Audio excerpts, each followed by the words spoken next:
we talk about Bob? Let's talk about Bob. Okay. That is his real name, but we're not going to use his last name. That way you'll have no idea who we're talking about. But I'll tell you a little bit about Bob that I'm reading here from my summary notes of our conversation with Bob. Bob started his consulting practice about 2 years ago. He had some early success, landing 2 quick fractional positions right out of the gate. But then when those positions or those engagements ended 4 to 6 months ago, he hit a wall trying to find new qualified leads. Probably sounds familiar to many of you. At that point, Bob made what he thought was a strategic investment. He spent $14,000 on a lead generation service that promised to deliver leads through cold email campaigns. In Bob's exact words, I spent a bleep load of money on lead gen and got 0. Zip, not one lead, not even a qualified lead, not one lead.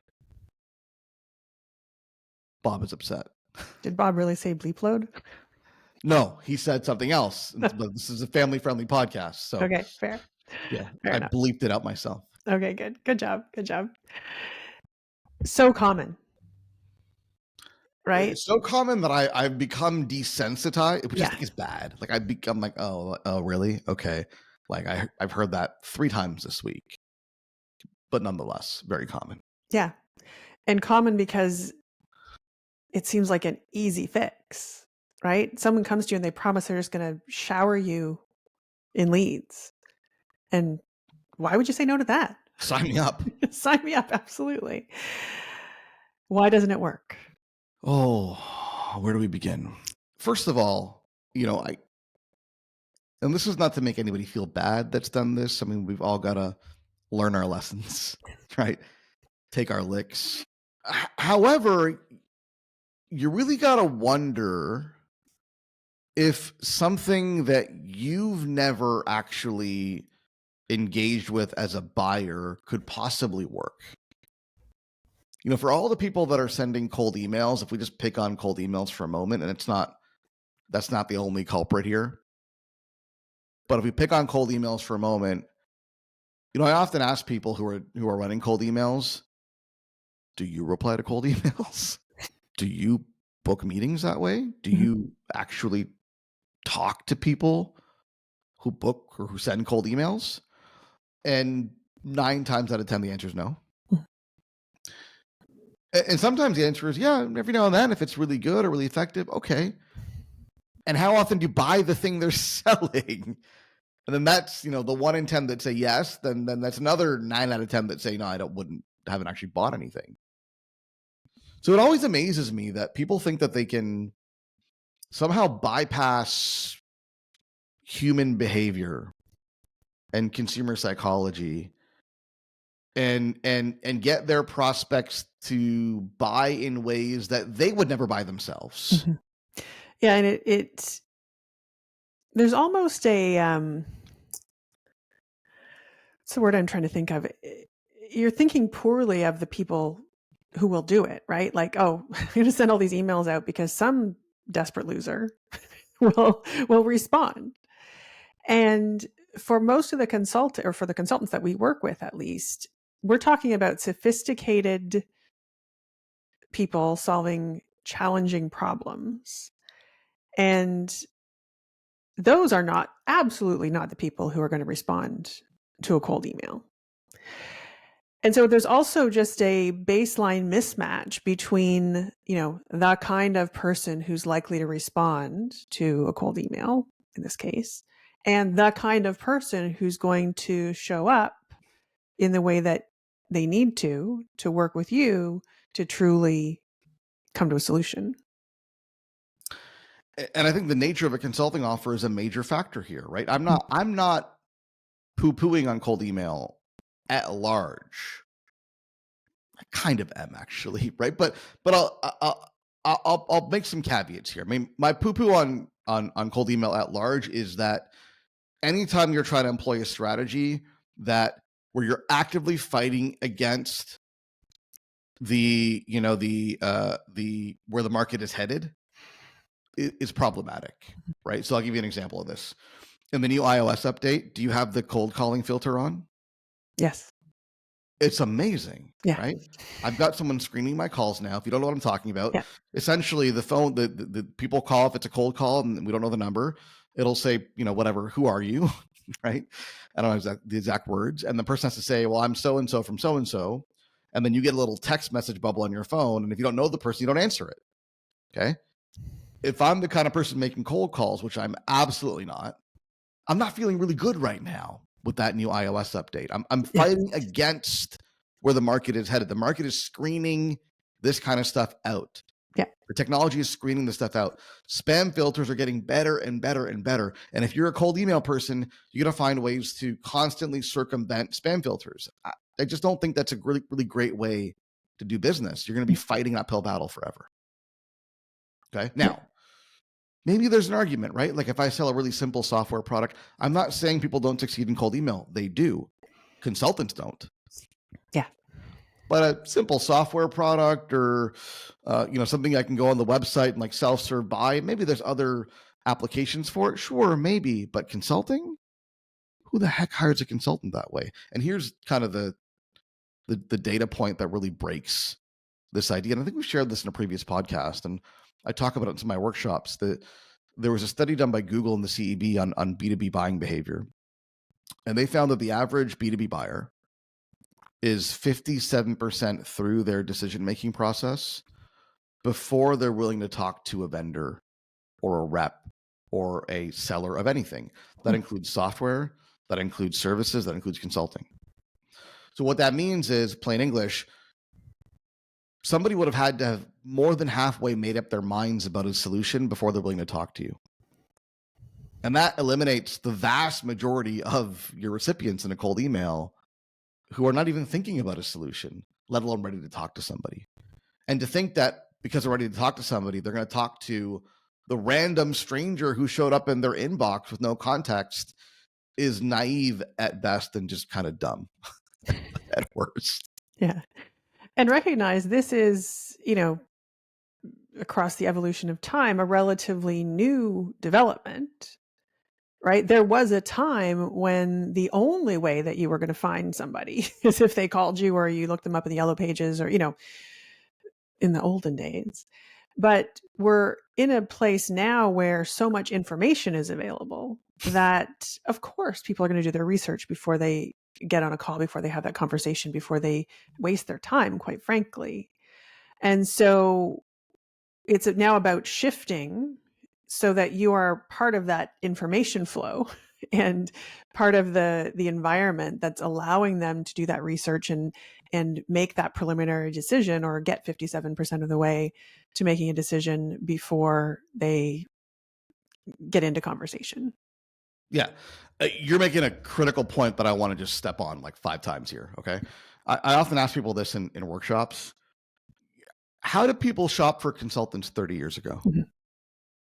Before, it's probably not before the internet. Before the internet was useful, right? Yeah. Before LinkedIn, before Google was any good, etc. How do people buy consulting services? And the answer invariably comes back, well, they talk to some colleagues. Like they talk to colleagues, ask for referrals, right? So they talk to people that are in their position. Have you had this happen before? Do you know anybody that can help me? Or, they talk to their accountant or their lawyer, because everyone's got an accountant and a lawyer. Do you know anybody that can help you with this? And once they get a few introductions, 2, 3 people, that's it. Like that's who I got. So awareness was half the battle. If I can get the introduction, if I can get in front of people, you got a pretty good shot at winning the deal, because where else are they going to go apart from talk to the 2, 3 people, right? And it's as if people have carried forward that thinking into 2025, as if I just show up in their inbox and they know who I am, of course they're going to talk to me because, oh, Bob sent me an email. Let's go talk to Bob. No, I mean, Bob sent me an email. I may realize who you are, Bob, but I could pull up a list of, I don't even know what Bob does, but whatever he does, I could pull up a list of hundreds of consultants just like you with a simple LinkedIn search, Google search. So why talk to you and why not one of the other 100 that I could talk to just as easily as you? And that's the other problem with these services, right? That will run cold email or whatever kind of cold outreach is I don't know of one that is really nailing your positioning before they start to do that. Right? So yes, they may call a bunch of people, a bunch of randos, right? A bunch of folks who are maybe, tangentially connected to what you do. But A, they're not likely to have narrowed that list down to the right people. And B, they cannot clearly connect what those people need to what it is that you do. So what it becomes is just this volume play. And like anything, if we feel busy, right, we feel like we're doing something. So yes, if names and email addresses are being sent your way, you're going to feel maybe like you're getting some value for a moment or two until you realize that no one you're talking to is actually a useful prospect. And so the other thing that these services, in quotes, provide or don't provide or do is give a false sense of security without really doing the baseline work, which is getting clear on who you are and who you serve. And do you know what? Sometimes they book meetings. Mm-hmm. I've got another story. I'm not sure we've shared this in the podcast. Either way, I've got another story. Somebody that I spoke to personally runs a relatively healthy, like, 7-figure firm, not starting out, good solid firm. And this partner, managing partner, I guess it was, also hired one of these agencies. And in this case, is a LinkedIn outbound agency. So not cold emails, but cold LinkedIn messages. And paid them, ready for it, $80,000. Oh. I don't know if I told you this story. $80,000 for a year worth of this outbound messaging. And I heard the number, fell off my chair, right? Because you hear sometimes people spend $2,000, $3,000, $4,000 a month, but $80,000 in the year, that's a new high for me, right? Premium agency, apparently. And so I obviously asked the question, okay, so how many meetings got booked? And he says 60. And now I'm intrigued. I'm like, Sure. like maybe there's, I don't know where it's going yet, right? Like Yeah. maybe there's an ROI here. And now I'm really curious, like, what do they do? How do they do it? I wouldn't expect that to work. My assumption is it would fail. 60 meetings, I'm feeling challenged now, right? Like, are we challenging my ideas on how the world works here? What's going on? I go, okay. How many closed? 0. Mm-hmm. And he goes, the worst part isn't that nobody actually closed. The worst part is that when I showed up to those calls, it was like, who are you? What's this about again? Yeah. How'd this get on my calendar? And I felt like I was burdening people with the conversation because they had no context. The agency had somehow convinced people to take a meeting, but had failed to provide any meaningful context or positioning to justify the meeting. So we got on the calendar, but to what end? We talked to 60 people who were all dead ends, nobody bought. So my question to you, I mean, a lot of these organizations exist, right, that will do this for you. Is there ever a good time to use one? I think the time to use a service like this is when you have validated the use of the tactic within a broader marketing strategy. So can cold email work? Perhaps. What's it leading people to? Are you sending them to a website or to a resource or to a sales page or to a booking page? Have you validated that booking page works? Do you have the underlying positioning of the business really dialed in so that when they look you up and they look up the 100 other folks that can also do what you do, you actually stand out? Maybe, right? Can the LinkedIn outbound thing work? Yes, when you have your profile really dialed in, when you have really clear positioning that differentiates you on your profile, when your profile is publishing meaningful, insightful thought leadership. So when they click through to your profile from the message and look to see what you've been publishing on, there's some genuine material there they can sink their teeth into that makes them more likely to respond to your outreach. So some of these tactical things can work, and some of these outbound tactics can work if the underlying positioning of the business is sound and there's otherwise more information to consume than just that one message you might have sent me. It's as if like people think the one message, and marketers sell this idea, right? Mm-hmm. You just need to get that one message right and people will book meetings. And you really have to ask yourself, even if that worked, even if I booked meetings off the one message, the one email, What kind of people are going to talk to me on the back of one message? People that have a lot of time on their hands, probably no money. And if you want those meetings, take them because I don't want them.